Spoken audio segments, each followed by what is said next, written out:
Institute, and he's our current president. So he will talk on a very common situation. You have coexisting glaucoma and cataract. You want to do Phaco or Phacotrabeculectomy. Mr. President. Yeah, thank you, Kiran. I think I am the only guy who's not doing much of glaucoma, more of cataract and glaucoma. And these are all the real brains in glaucoma. So I will just look at practical things.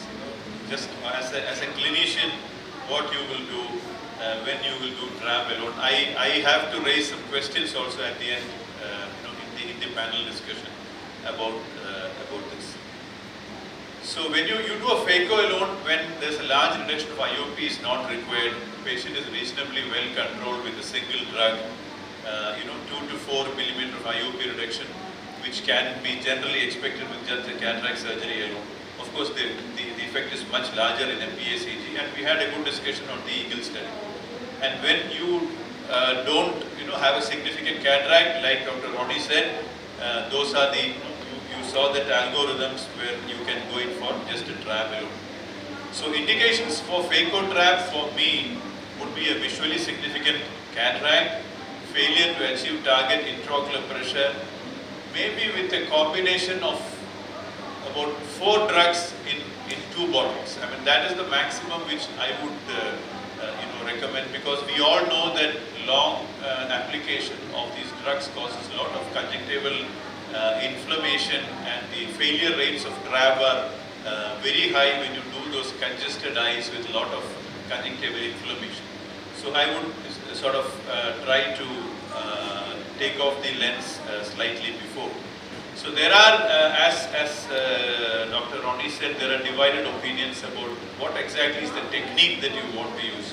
Whether you want to do under topical or peribulbar, whether you want a limbus-based or a fornix-based flap. Do you want to use mitomycin in a combined case? Do you want to do 2-site or single site? Whether you want to do, if the PI is not done, do you want to do a surgical PI along with that?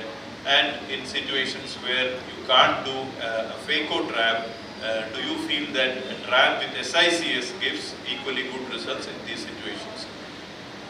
Pre-op considerations on a practical footing would be accurate assessment of the visual field, considering possibility of wipeout in those really advanced field defects where you have a macular split.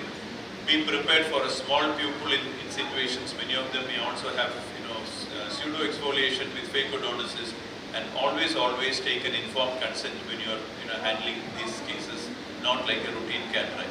So without mitomycin C, this would be my general technique for triangular flap. This is my flap shape which I prefer in a routine trab as well as in a single side Phaco trab. The dissection of the area and the limbus, don't take it too much forward as you would probably do in a Phaco. Just about enough to maintain your corneal valve, and if you take it too much forward, you might find it difficult to make the ostium there.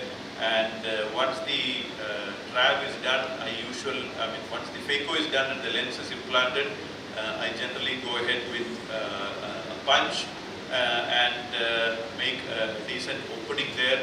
You don't need a very large opening, but at the same time, you need an opening enough to ensure a good flow of aqueous towards both sides.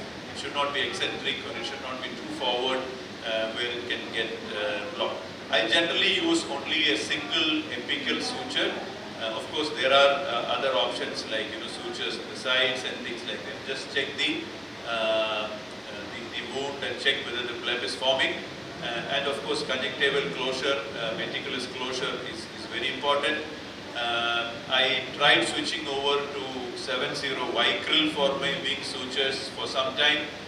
They are good, but causes a bit of inflammation around that area in about 2 to 3 weeks till it gets absorbed. Some of them cause significant inflammation, and I was really scared whether that will cause the blood failure.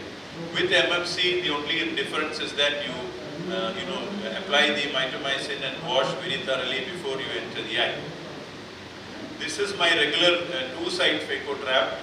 Generally not a very significant cataract, just an early nuclear process.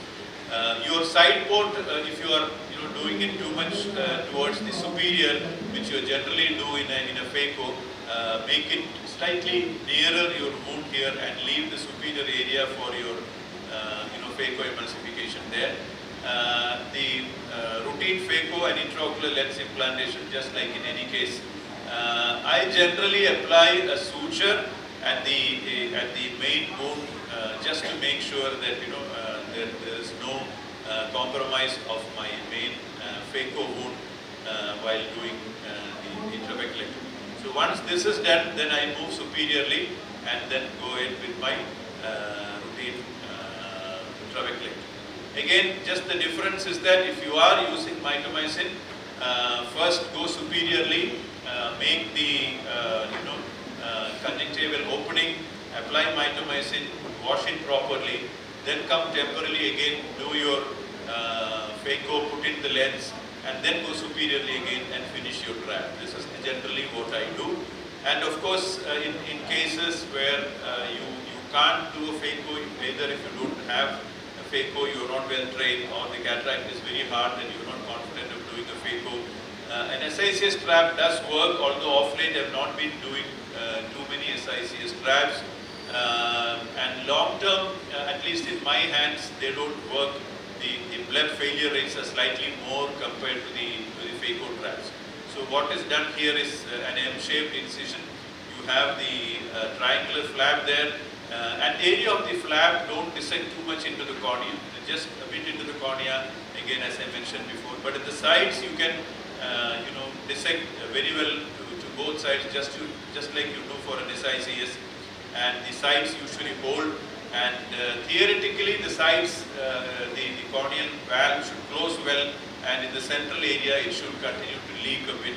But as I said before, long-term results of SICS trap are probably not as good as a Phaco trap, probably because we are dissecting conjunctiva more in these cases, and there is probably some sort of conjunctival compromise over a period of time.